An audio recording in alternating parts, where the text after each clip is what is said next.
El equipo presentado en la serie de Netflix en realidad se trata de una alineación 100% original, debido a que los personajes que formaban parte en el cómic se trataban de superhéroes totalmente distintos al que vimos aquí. La razón por la que se cambió la alineación del equipo fue para que se acoplara adecuadamente con las series que estaba lanzando Netflix en ese entonces, como Daredevil, Jessica Jones, Iron Fist y Luke Cage.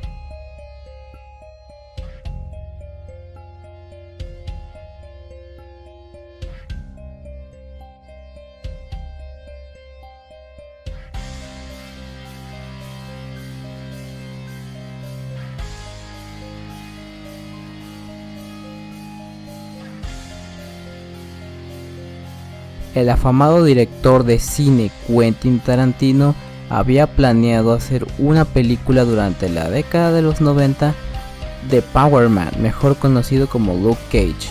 En esta película, Laurence Fishburne sería el intérprete de Luke Cage, aunque descartó rápidamente ese proyecto a favor de Pulp Fiction.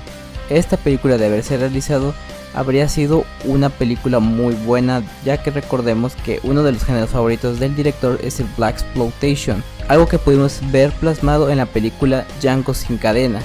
Desafortunadamente eso no lo vamos a saber debido a que el proyecto se canceló.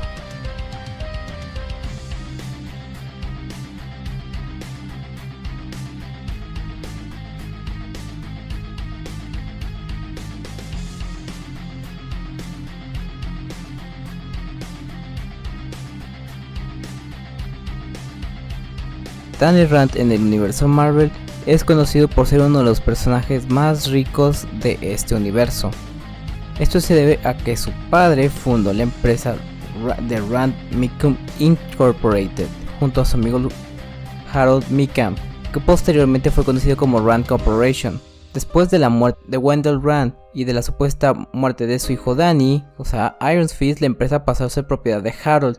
Y una vez que obtuvo el poder de Iron Fist, este dejó Kunlun y buscó a Mickham con la esperanza de vengarse del antiguo socio de su padre, ya que él fue el responsable de su muerte. En cambio, descubrió que Mickham había perdido las piernas por congelación y decidió perdonarle la vida. Mickham murió a manos del ninja y después de que Danny demostró que él no era responsable, se convirtió en el propietario de la empresa junto con la hija de Mickham, que era Joy.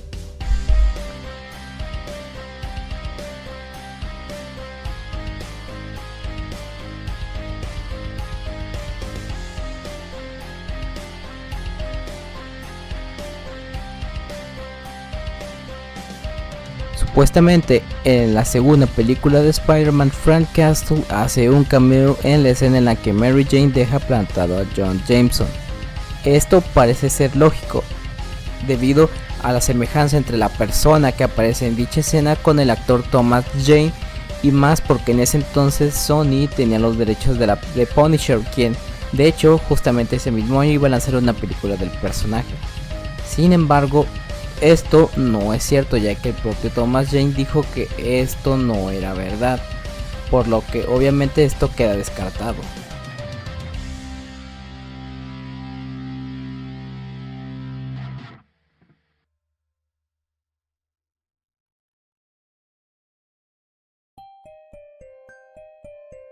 En el universo de Spider-Man, Matt Murdock no es un justiciero con buenas intenciones, pero con métodos ortodoxos, sino que se trata de la versión de ese universo del Kingpin.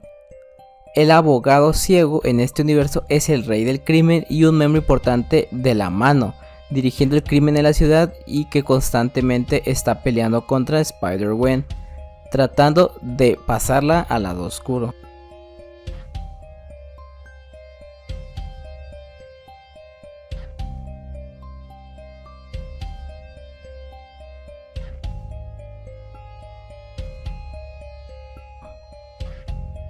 En el año 1975, la ex esposa de David Bowie, Angela Bowie, se puso en contacto con el creador de cómics Stan Lee para ver si podía obtener los derechos de Daredevil y Black Widow para una serie de televisión.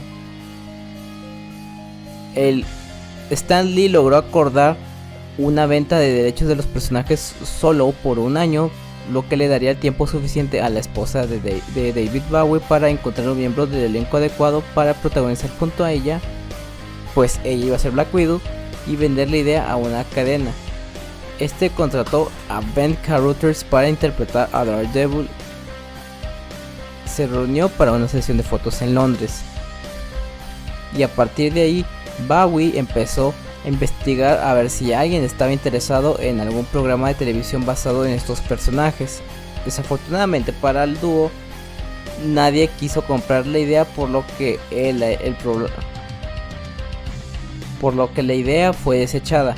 De acuerdo con Bowie, el problema con esta serie de televisión es que era demasiado costoso para armarse y ninguna cadena quería adquirir la serie.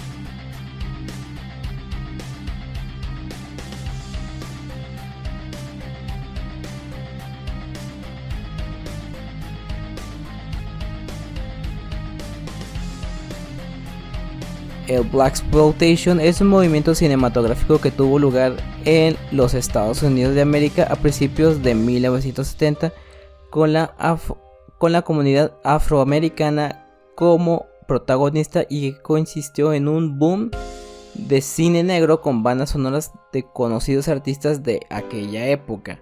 Este movimiento fue capitalizado por Marvel Comics para crear a Luke Cage, cosa que fue un éxito, ya que debido a esta moción el personaje consiguió mucha popularidad y hasta ahora ha logrado sobrevivir el paso del tiempo.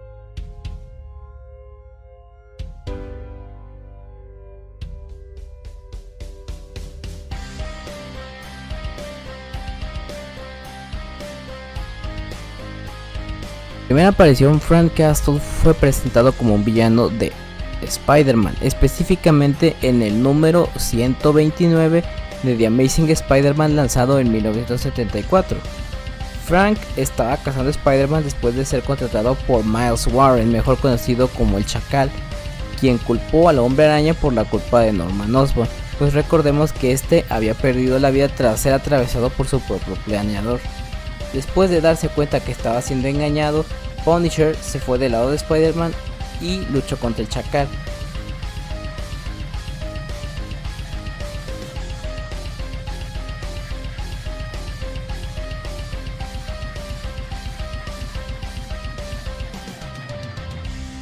Sin contar la serie de Daredevil, algunas de las series de Netflix fueron criticadas por distintas razones. Primeramente, la serie de Jessica Jones, aunque en un principio recibió elogios por parte de la crítica, a partir de la segunda temporada fue bastante apaleada debido a su bajón de calidad. Luke Cage, así como Punisher, si bien no les fue mal, la verdad es que pasaron sin pena ni gloria. La verdad es que muy pocos son los que recuerdan aquellas series. Y la serie de Defenders, que era un evento tipo Avengers, quedó de ver mucho porque no fue tan impactante o importante como en su momento fue la formación en la película de los Vengadores, además de que el ritmo de la serie es muy lento. Y por último, pero no por eso menos importante, Iron Fist fue la serie que recibió mayores críticas debido a sus errores en la historia y la falta de compromiso por parte del actor principal.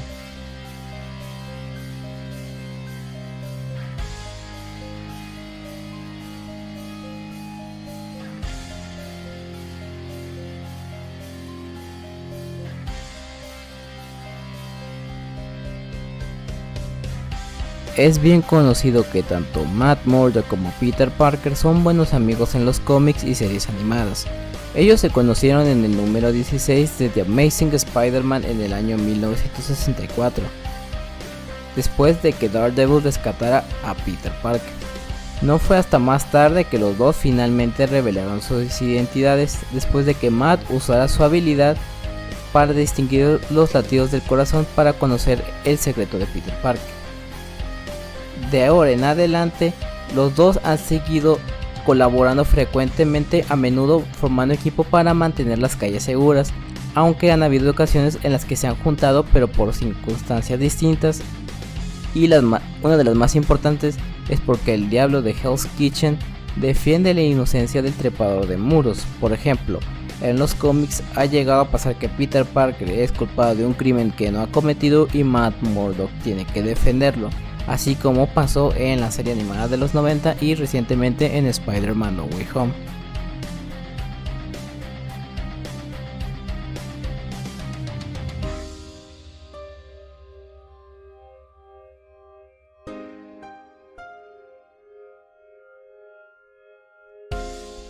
Jessica Jones fue a la escuela preparatoria Midtown en Queens, que es la misma escuela a la que asistió Peter Parker. De hecho, Jessica Jones estuvo enamorada de Peter Parker cuando eran compañeros de clase. Él creía que tenían una conexión especial porque ambos habían perdido a sus familias en circunstancias trágicas y aleatorias. Después de que Peter Parker se convirtió en Spider-Man, Jessica Jones, sin saber que era Peter, vio a Spider-Man proteger su escuela de El Hombre de Arena, lo que le inspiró a usar sus poderes para el bien.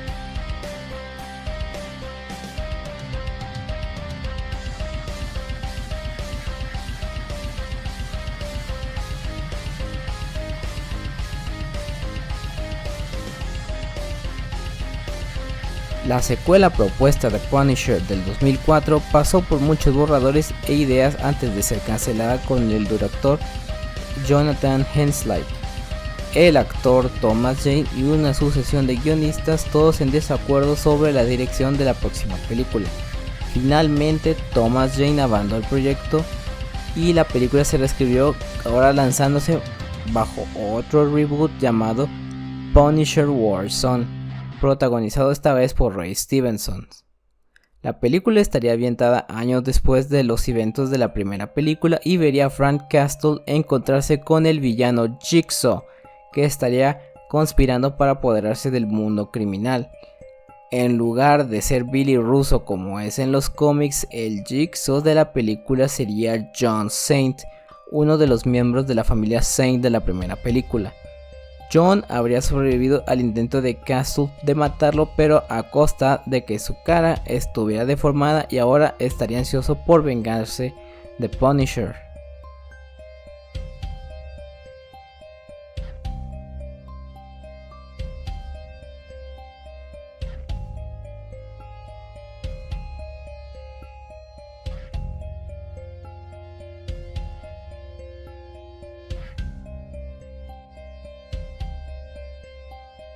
El actor Nicolas Cage es tan fanático de Power Man, o sea, Luke Cage, que tomó el apellido Cage como tributo al héroe cuando creó su nombre artístico. Para aquellos que no lo supieran, el verdadero nombre de Nicolas Cage es Nicolas Coppola, y es sobrino del legendario director de cine Francis Ford Coppola, quien es conocido por haber dirigido la trilogía del Padrino y películas como Apocalypse Now. Cage no quería que la gente pensara que estaba beneficiando del nepotismo y quería triunfar en Hollywood por cuenta propia, por lo que se decidió deshacerse de su famoso apellido y adoptar un nombre artístico.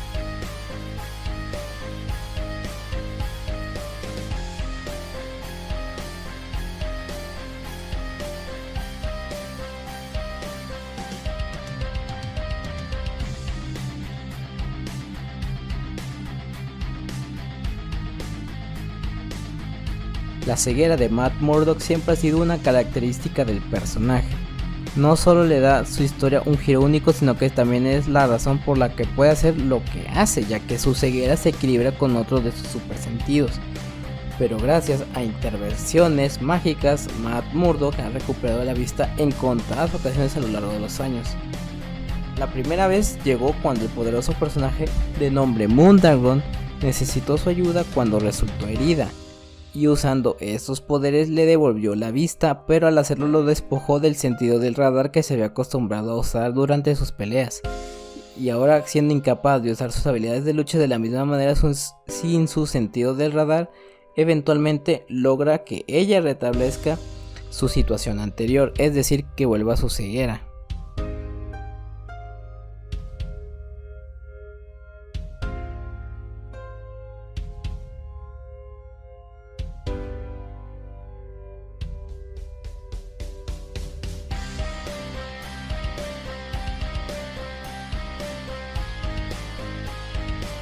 Jessica Jones ha trabajado con los Avengers en numerosas ocasiones, pues en un cómic de los Young Avengers ella trabajó con el Capitán América y Iron Man para ser el cónsul de este nuevo equipo.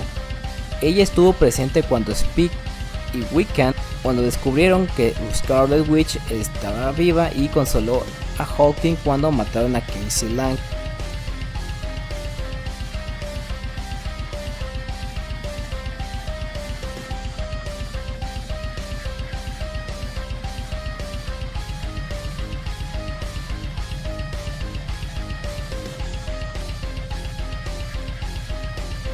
Un dato bastante sorprendente acerca del personaje de Punisher es que es uno de los personajes, si no es que el personaje con más reboots en la historia del cine.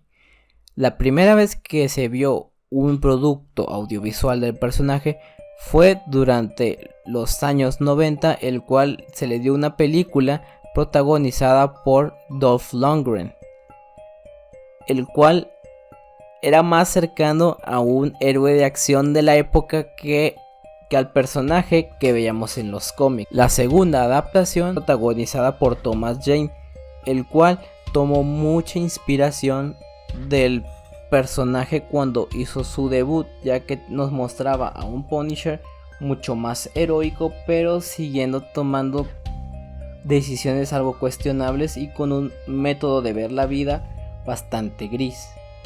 La tercera adaptación es directamente una inspiración de los cómics de Max, ya que nos muestra como Frank Castle es un personaje súper violento y al que no le teme quitar la vida a alguien. Y por último, pero no por eso menos importante, vemos la cuarta adaptación que ha tenido el personaje de la mano de Netflix, interpretada por Jon Bernthal, que es una combinación entre varias versiones del personaje, ya sea la versión un poquito más heroica que vimos en los 70s, 80s, así como por ejemplo la versión un poquito más violenta que hemos visto en los cómics escritos por Garth Ennis.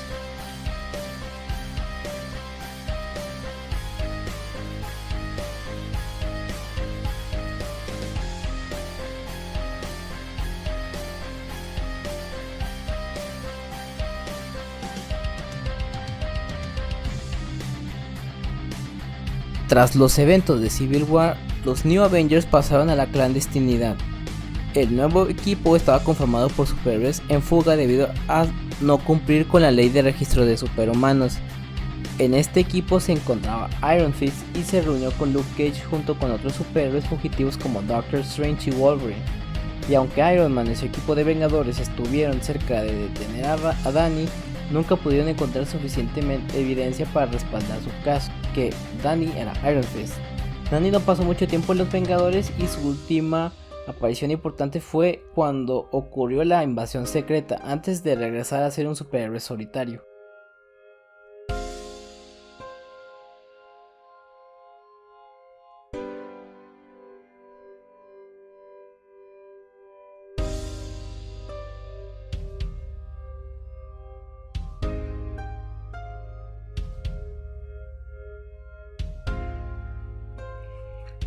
A principios de la década de los 2000 se anunció un videojuego basado en El Hombre Sin Miedo para PlayStation 2 y la Xbox original. A pesar de haber sido planeado casi al mismo tiempo que la película, el juego se vincularía más a los cómics, específicamente al run de Frank Miller, el cual nos vería jugar como Daredevil protegiendo las calles de Hell's Kitchen. Incluso incorporaría sentidos mejorados como un modo visual especial, algo parecido al modo sigilo que hemos visto en juegos como los de la saga de Arkham. El juego también habría sido similar a los juegos de Spider-Man, con las mecánicas de balanceo y la incorporación de la física pulida de Tony Hawk Pro Skater, pues recordemos que Daredevil también puede balancearse en los cómics y es algo que casi no hemos visto en las adaptaciones live action, salvo en la película del 2003, por breves instantes. Lamentablemente, como todos los proyectos de Daredevil hasta ese momento, siempre son cancelados y llegó a su fin su desarrollo en el 2004, cuando Anchor Software se convirtió en un editor en lugar de desarrollador de videojuegos. Incluso Marvel había comenzado a imprimir anuncios para el juego en sus cómics, pero eso fue lo más cerca que estuvo el hombre sin miedo de protagonizar su propio videojuego, salvo la adaptación cutre de la película del 2003.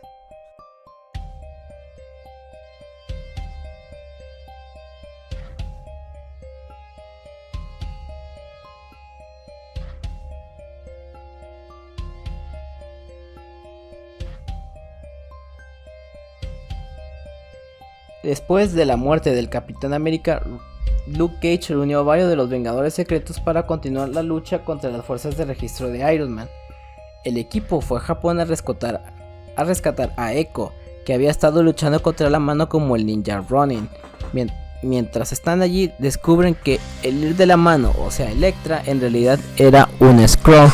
Al darse cuenta de que los Skrulls podían ser cualquiera, el equipo comenzaría a sospechar, lo que también llevó a Jessica a ir del lado de Tony Stark en busca de protección. El equipo viajó a la Tierra Salvaje, donde se encontraron una nave espacial que tenía 20 héroes dentro, incluidos Luke Cage. La cosa es que todos eran Skrulls.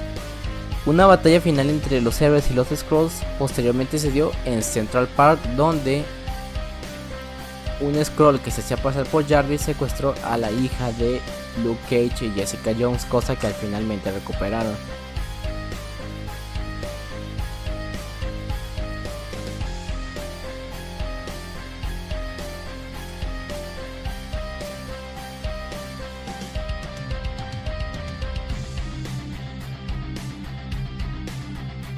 En el fandom latinoamericano de Daredevil es muy recurrente los chistes hacia la invidencia de Matt Murdock, ya sea utilizando apodos como Casimiro Buenavista, usando frases clásicas como por ejemplo "ya veremos", dijo el ciego. Algunos podrían considerarlo de mal gusto, ya que se está mofando de la invidencia de una persona, sin embargo otras no le dan tanta importancia debido a que se trata de un personaje ficticio.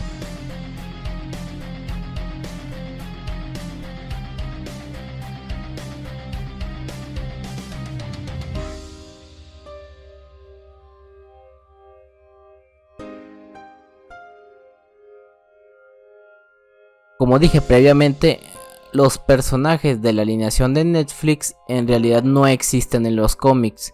Si bien Iron Fist y Luke Cage sí han formado parte del grupo, la alineación original estaba conformada por Hulk, Doctor Strange, Namor y Silver Surfer, y obviamente en lugar de ser un equipo callejero, estos se enfrentaban a fuerzas sobrenaturales y místicas.